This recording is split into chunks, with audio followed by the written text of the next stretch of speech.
첫 번째로 클로버추어 패션의 김광일 부사장님께서 디지털 패션 3D 현재와 미래를 주제로 발표해 주시겠습니다. 부사장님께서는 연단으로 이동해 주시기 바랍니다.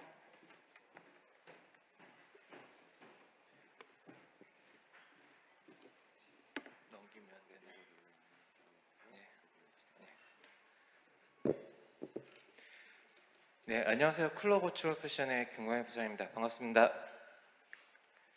오늘 이야기 드릴 내용들은 패션에 대한 현재와 디지털 패션의 미래에 대한 얘기를 드릴 것 같아요. 근데 클로버추어 패션 왜 이런 디지털 패션에 대한 이야기를 할까에 대한 생각들이 좀 있으실 것 같은데요.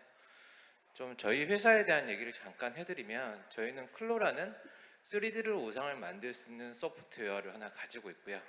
그 다음에 마블러스 디자이너라는, 아마 겨울왕국이나 CG 쪽, 그 다음 게임 쪽의 의상들을 아마 보셨을 겁니다. 그쪽의 의상들을 만들 수 있는 소프트웨어 마블러스 디자이너, 이런 것들을 관리할 수 있는 그 플랫폼은 클로젯, 그리고 이런 의상의 컨텐츠를 사고 팔 수 있는 커넥트라는 플랫폼들을 가지고 있는 회사입니다. 저희는 2009년도에 설립됐고 한 글로벌 12개의 오피스를 가지고 있습니다. 본사는 한국이고요. 지금 글로벌 클라이언트 유저로는 한 4,000개 기업들을 가지고 있어요.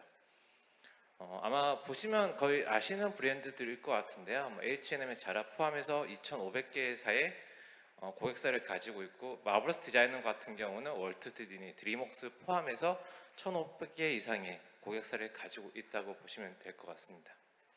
그리고 글로벌 유저는 현재 한 84만 명을 가지고 있고요.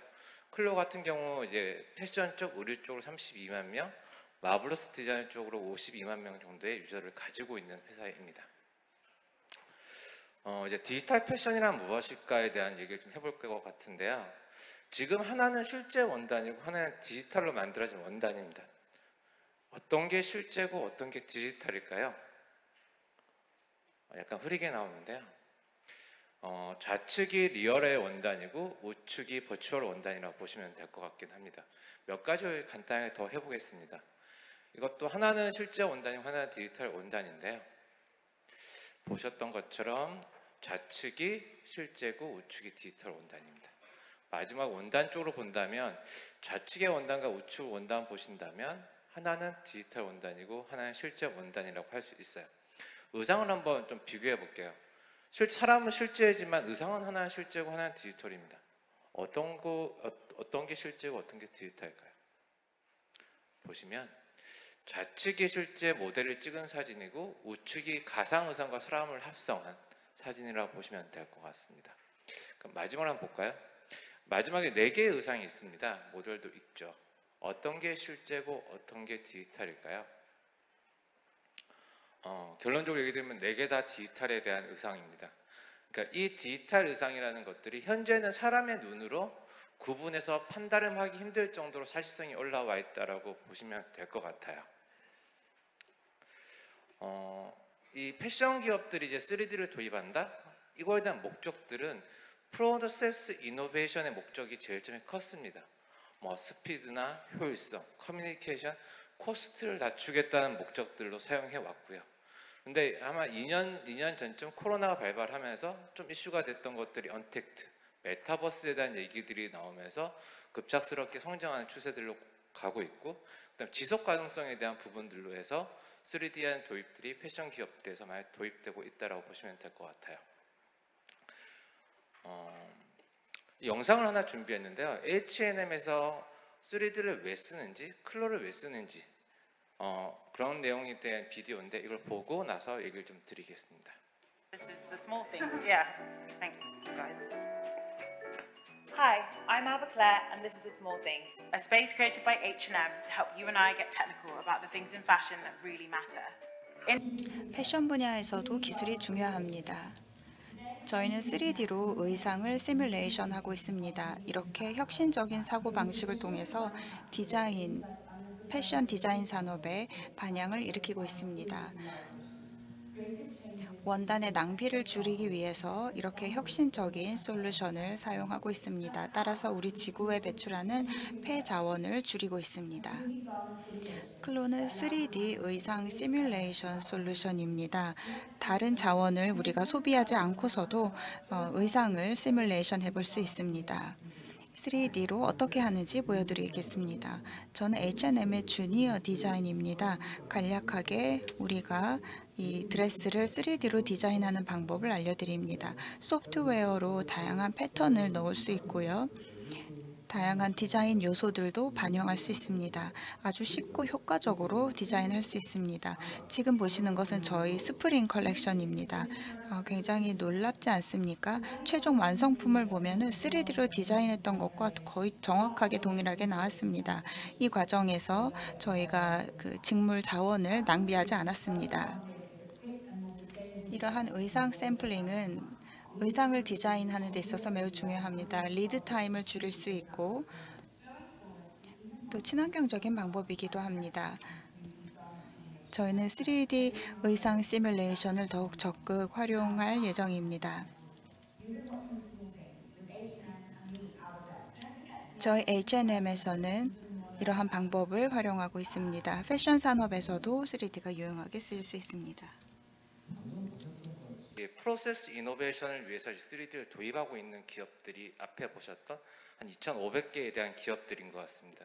그 기업들이 궁극적으로 원하는 것들은 기획부터 생산 전 단계까지에 대한 과정들을 전부 다 3D로 대체하겠다는 얘기들을 하고 있어요. 옆에 타미 힐피거나 휴고 보스를 보셔도 보통 디자인할 때 디자인 스케치, 이니셜 스케치는 스케치라고 하죠. 그런 부분들을 디지털로 다 변화시키겠다. 그리고 난 다음에 최종적으로 프로덕션 준비 단계까지 3D를 활용하겠다는 내용들로 준비되고 있습니다. 한국 회사들 중에서 LF나 아니면 세정이나 FNF 여러 기업들이 이런 것들을 추구하고 있는데요.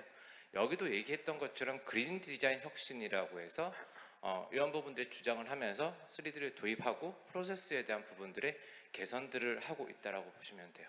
그리고 이렇게 중간에 만들어져 있는 컨텐츠를 가지고 여러 가지 인스타 짤들을 만들고 있는 단계들로 보시면 되는 것들이죠.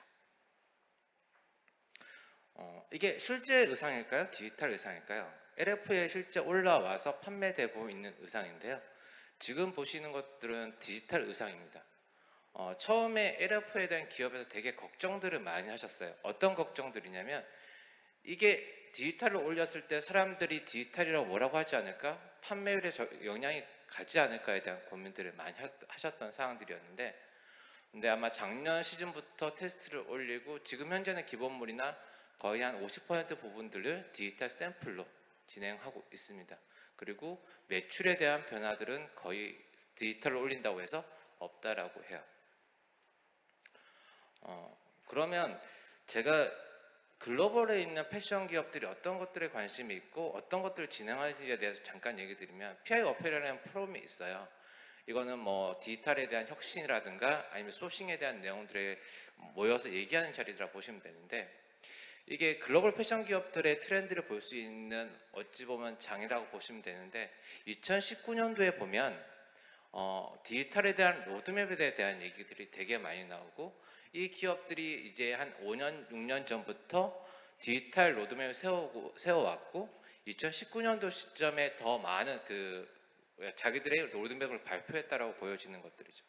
그러면 2020년도, 2022년도에 이네들이 얘기하는 것들에 대한 것들은 무엇일까라고 좀 봤더니 디지털 에셋에 대한 부분들이에요. 디지털 에셋은 뭐냐면 한마디로 부자재에 대한 부분들이죠. 그러니까 원단, 실제 의상을 구성하려면 원단도 필요하고 단추도 필요하고 실도 필요하고 여러 가지 필요할 것들이에요. 그런 것들을 어떻게 하면 디지털화시키고 어떻게 하면 디지털 자선화시킬 것인가에 대한 얘기들을 한참 나누고 있다라고 보시면 될 것 같습니다. 그러면 각각 기업들에 대한 디지털 로드맵은 잡혀 있고 이제 디지털 로드맵을 진행하다 보니 이제는 디지털 에셋에 대한 각각의 부자재에 대한 소중한 그 관리에 대한 그 필요성들을 느끼고 있고 그거에 대한 것들에 집중을 하고 있다라고 보시면 될 것 같습니다. 그러면 이제 요즘에 또 주제들은 뭘까라고 좀 봤어요. 그랬더니 아니 패션 기업들에서 AR을 보고 있고 VR을 보고 있고 유니티가 나와서 패션 기업들이 설명을 하고 있습니다. 그리고 에픽 게임즈에서 와서 패션 쪽에 이렇게 적용이 돼야 됩니다라는 얘기들을 하고 있어요. 그러면 패션 쪽은 그러면 디지털 어떻게 적용되고 있을까? 실제 그러니까 패션이 메타버스라고 하는 그런 세계에 어떻게 적용되고 있을까라고 본다면 로블록스나 제페토, 그다음에 포트나이트, 메타버스 세상들이라고 하죠. 그런 세상들의 패션 브랜드들이 실제적으로 각각의 의류들을 런칭을 하고 있고 판매를 하고 홍보를 하고 있다는 부분들입니다. 근데 브랜드 얘기들을 들어보면 실질적인 매출에 대한 부분도 수익은 없다라고 합니다. 그렇지만 우리의 그 다음 세대의 우리 고객들에 대한 부분들이 우리의 브랜드를 인지시키고 그런 부분에서 지금 현재는 메타버스를 활용한다라는 얘기들을 해주시더라고요. 얼마 전에 그 페이스북이 사명을 메타로 바꿨죠. 페이스북 같은 경우도 디지털 그러니까 가상의 의상들을 리얼머니로 판매하겠다는 얘기들을 하고 있고요.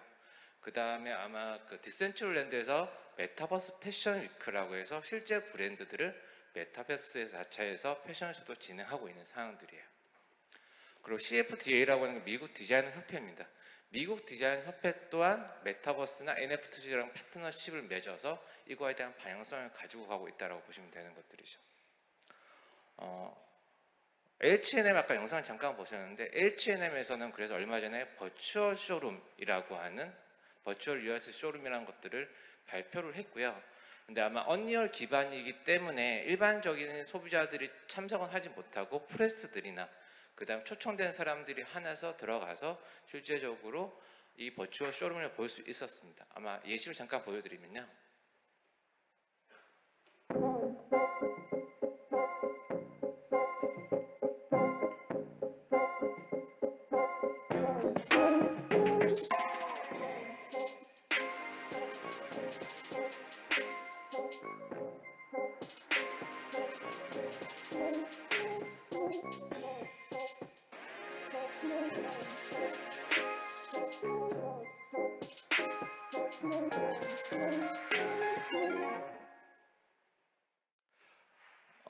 패션 기업들이 왜 버추얼 쇼룸, 가상의 쇼룸에 관심을 갖냐면 명확한 것들은 있습니다.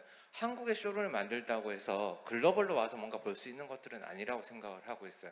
그러면 버추얼 쇼룸을 만든다면 각각에 있는 접근성이나 우리가 또 표현하고 싶어하는 것들에 대한 것들이 무한히 좀 확대된다라고 보고 있어서 이런 것들에 대한 시도들이 되게 많이 되고 있다라고 보시면 될 것 같고, 그리고 이제 이런 버추얼 쇼룸, 버추얼 의상, 버추얼 여러 가지들이 얘기되면서 또 얘기되는 게 버추얼 휴먼이죠.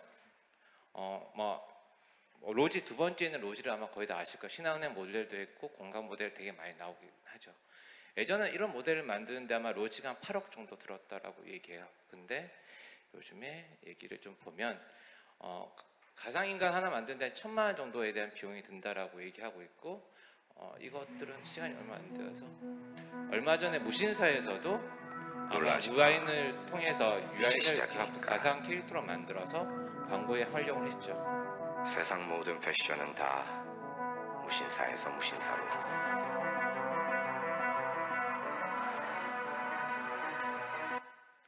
그래서 가상의 휴먼들을 활용할 수 있는 부분들은 되게 많은 것 같고, 그 다음 각각의 브랜드들 이런 것들을 활용하는 영역들은 되게 커지는 것 같아요.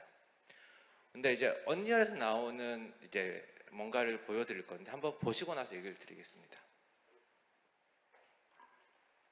I could be one of many.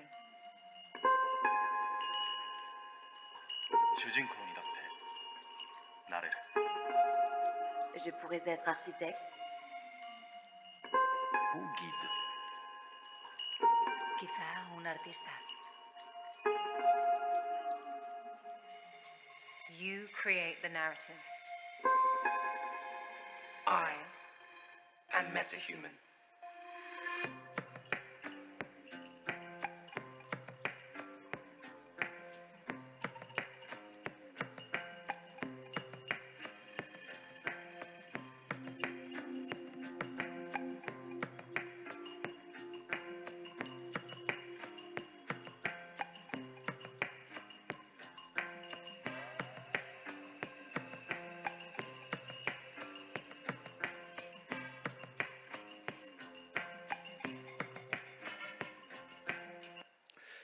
보셨던 것처럼 이거는 무상으로 풀려 있는 소프트웨어고요. 누구나 자기의 캐릭터를 정말 사실성 있게 만들 수 있는 세상이 되어 있다라고 보시면 돼요.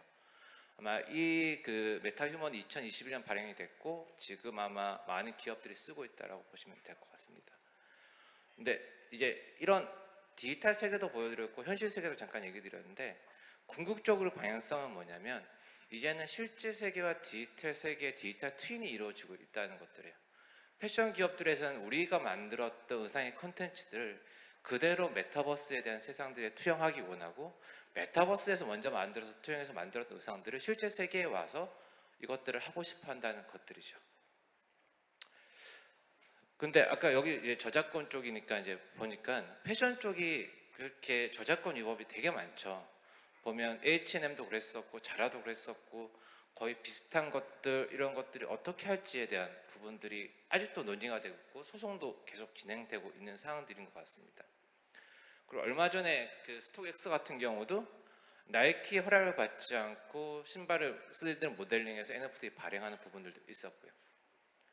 근데 저희 쪽에 봤더니 이것들은 이제 또 그 에르메스의 버킷백이죠. 버킷백에 대한 부분들도 버킷백에 대한 이름들을 따가면서 다른 2차 가공을 했을 때에 대한 부분들로 NFT 발행해서 좀 문제가 됐던 상황들을 보시면 됩니다. 근데 저희도 이제 클로라는 회사에서는 커넥트 아까 의상을 사고 팔 수 있는 플랫폼을 가지고 있다고 얘기 드렸는데요. 어떤 이슈가 있냐면 저희는 이 의상을 누구나 올려서 파는 게 아니라 저희가 올려져 있는 데이터를 컨펌을 하고 실제적으로 고객들한테 판매를 진행하는 그런 플랫폼이라고 보시면 되는데 얼마 전에 이런 얘기가 나왔어요. 그러니까 반이라고 해서 되게 유명한 화가가 그린 작품이라는 내용들로 누군가가 저희한테 이걸 승인해줘라고 했고 하나의 컨텐츠가 한 700불 정도 됩니다. 그럼 현재 하나로 한 90만, 100만 원 되죠. 그리고 실제 판매는 저희가 최종 승인까지 했는데 한 20개 넘게가 팔렸어요.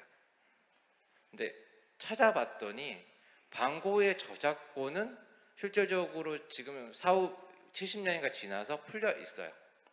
그런데 저희가 구글 서칭하고 여러 가지 서칭해봐도 실질적으로는 이거에 대한 작품도 없어요.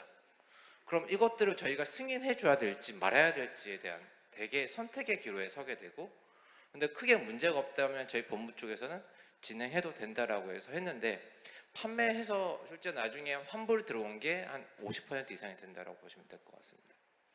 그래서 이 얘기 드렸던 부분들이 뭐냐면 이제 디지털에 대한 결과물들에 대한 부분들이잖아요.